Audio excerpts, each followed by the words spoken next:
The Rosary by Florence Louisa Barclay. Chapter 27. The Eyes Garth Trusted.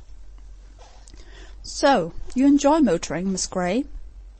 They had been out in the motor together for the first time, and were now having tea together in the library, also for the first time. And, for the first time, Nurse Rosemary was pouring out for her patient. This was only Monday afternoon, and already her week-end experience had won for her many new privileges. "Yes, I like it, Mr. Dalmain, particularly in this beautiful air." "Have you had a case before in a house where they kept a motor?" Nurse Rosemary hesitated. "Yes, I have stayed in houses where they had motors, and I have been in Dr. Brand's. He met me at Charing Cross once with his electric brougham." "Ah, I know," said Garth. "Very neat. On your way to a case, or returning from a case?" Nurse Rosemary smiled, then bit her lip. "To a case," she replied, quite gravely. "I was on my way to his house to talk it over and receive instructions."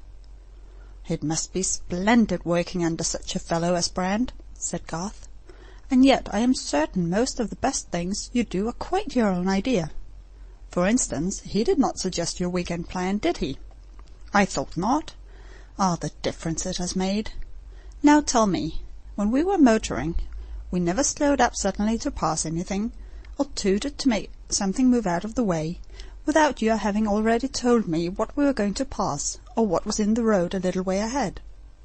It was, 'We shall be passing a hay-cart at the next bend. There will be just room, but we shall have to slow up.' Or, 'An old red cow is in the very middle of the road a little way on. I think she will move if we hoot.' Then, when the sudden slow down and swerve came, or the toot-toot of the horn, I knew all about it and was not taken unawares. Did you know how trying it is in blindness to be speeding along and suddenly alter pace, without having any idea why, or swerve to one side, and not know what one has just been avoiding? This afternoon our spin was pure pleasure, because not once did you let these things happen. I knew all that was taking place, as soon as I should have known it had I had my sight." Jane pressed her hand over her bosom. Ah, how able she was always to fill her boy's life with pure pleasure! How little of the needless suffering of the blind should ever be his, if she won the right to be beside him always. "Well, Mr. Dalmain," said Nurse Rosemary, "I motored to the station with Sir Derek yesterday afternoon, and I noticed all you describe. I have never before felt nervous in a motor, but I realized yesterday how largely that is owing to the fact that all the time one keeps an unconscious lookout, measuring distances, judging speed, and knowing what each turn of the handle means. So when we go out, you must let me be eyes to you in this." "How good you are," said Garth gratefully. "And did you see Sir Derek off?" "No, I did not see Sir Derek at all, but he said good-bye, and I felt the kind, strong grip of his hand as he left me in the car. And I sat there and heard his train start and rush away into the distance." "Was it not hard to you to see him come and go and not see his face?" Jane smiled. "Yes, it was hard," said Nurse Rosemary, "but I wished to experience that hardness." "It gives one an awful blank feeling, doesn't it?" said Garth. "Yes, it almost makes one wish the friend had not come." "Ah." There was a depth of contented comprehension in Garth's sigh, and the brave heart, which had refused to lift the bandage to the very last, felt more than recompensed. "Next time I reach the gulf of partings in sightless land," continued Garth, "I shall say, 'A dear friend has stood here for my sake.'" "Oh, and one's meals," said Nurse Rosemary, laughing. "Are they not grotesquely trying?" "Yes, of course. I had forgotten you would understand that now. I never could explain to you before why I must have my meals alone. You know the hunt and chase?" "Yes," said Nurse Rosemary, "and it usually resolves itself into 'gone away,' and turns up afterwards unexpectedly. But, Mr. Dalmain, I have thought out several ways of helping so much in that, and making it all quite easy. If you will consent to have your meals with me at a small table, you will see how smoothly all will work.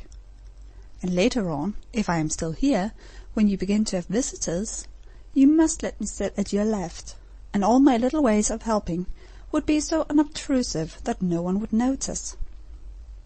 "Oh, thanks," said Garth. "I am immensely grateful. I have often been reminded of a silly game we used to play at Overdene at dessert, when we were a specially gay party. Do you know the old Duchess of Meldrum? Or anyway, you may have heard of her. Ah, yes, of course, Sir Derek knows her. She called him once to her macaw. She did not mention the macaw on the telephone, and Sir Derek, thinking he was wanted for the Duchess, threw up an important engagement and went immediately. Luckily she was at her town house. She would have sent just the same had she been at Overdene. I wish you knew Overdene. The Duchess gives perfectly delightful best parties, in which all the people who really enjoy meeting one another find themselves together, and are well fed and well housed and well mounted, and do exactly as they like, while the dear old Duchess tramps in and out with her queer beasts and birds, shedding a kindly and exciting influence wherever she goes. Last time I was there, she used to let out 6 Egyptian jerboas in the drawing-room every evening after dinner. Awfully jolly little beggars, like miniature kangaroos. They used to go skipping about on their hind legs, frightening some of the women into fits by hiding under their gowns, and making young footmen drop trays of coffee cups. The last importation is a toucan, a South American bird, with a beak like a banana, and a voice like an old sheep in despair. But Tommy, the scarlet macaw, remains prime favourite, and I must say he is clever, and knows more than you would think.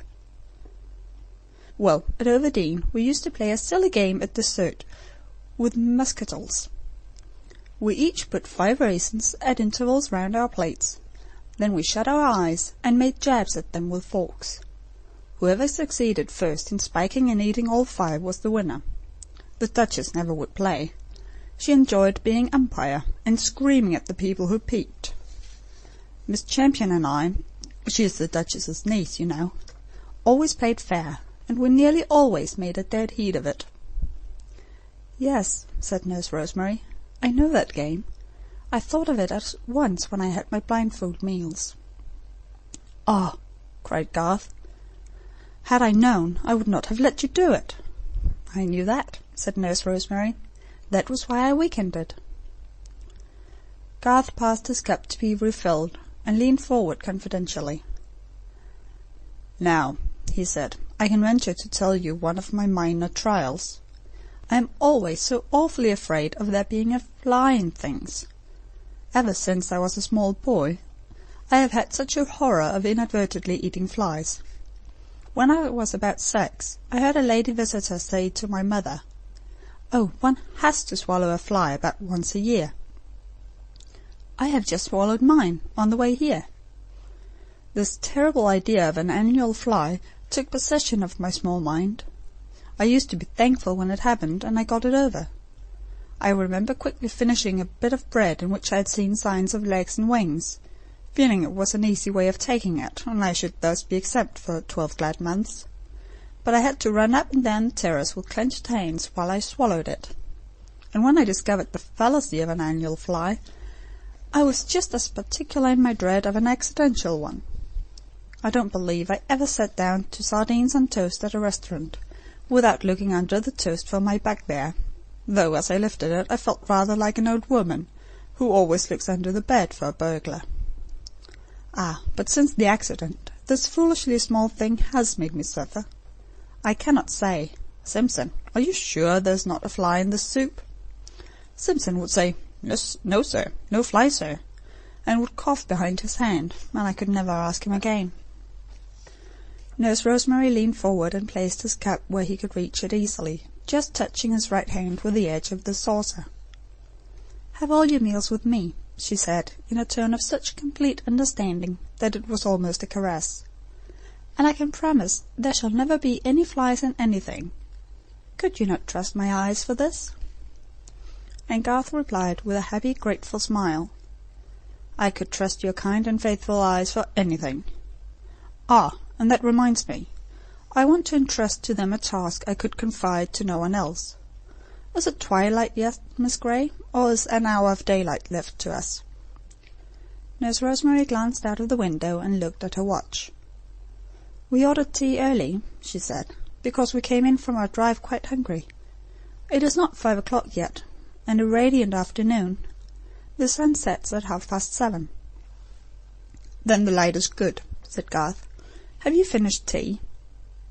The sun will be shining in at the west window of the studio. You know my studio at the top of the house? You fetched the studies of Lady Brand from there. I dare say you noticed stacks of canvases in the corners. Some are unused.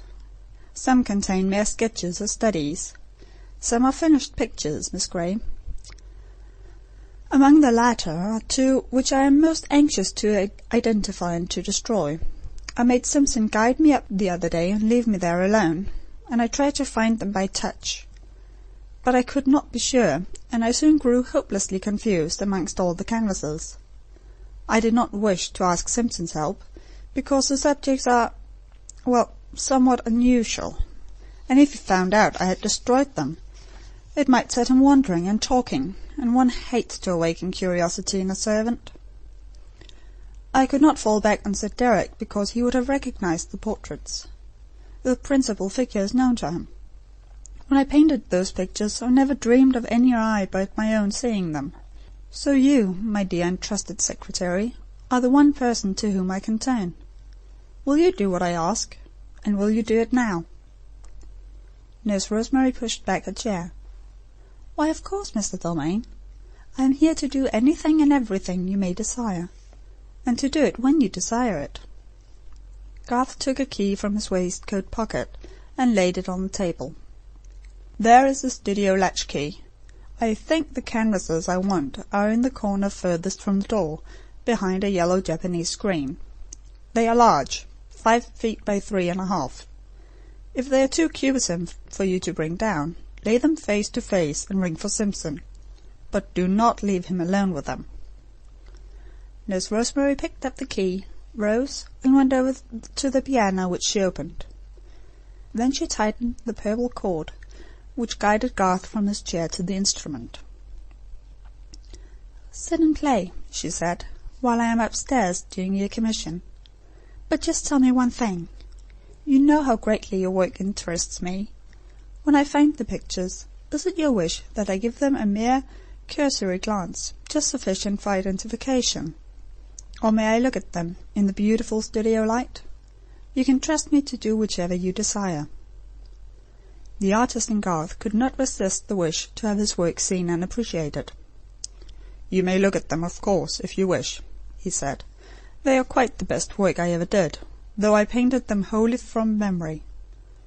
That used to be, a knack of mine, and they are in no sense imaginary. I painted exactly what I saw, at least so far as the female face and figure are concerned, and they make the pictures. The others are mere accessories." He stood up and went to the piano. His fingers began to stray softly amongst the harmonies of the Veni. Nurse Rosemary moved towards the door. "How shall I know them?" she asked, and waited. The chords of the Veni hushed to a murmur. Garth's voice from the piano came clear and distinct, but blending with the harmonies as if he were reciting to music. "A woman and a man, alone, in a garden. But the surroundings are only indicated. She is in evening dress, soft, black, and trailing, with lace at her breast. It is called The Wife." "Yes?" "The same woman, the same scene, but without the man this time. No need to paint the man, for now, visible or invisible, to her he is always there. In her arms she holds—" The low murmur of chords ceased. There was perfect silence in the room. "A little child. It is called The Mother." the Vinney burst forth in an unrestrained upbearing of confident petition. "Keep far our foes, give peace at home." And the door closed behind Nurse Rosemary. End of chapter 27.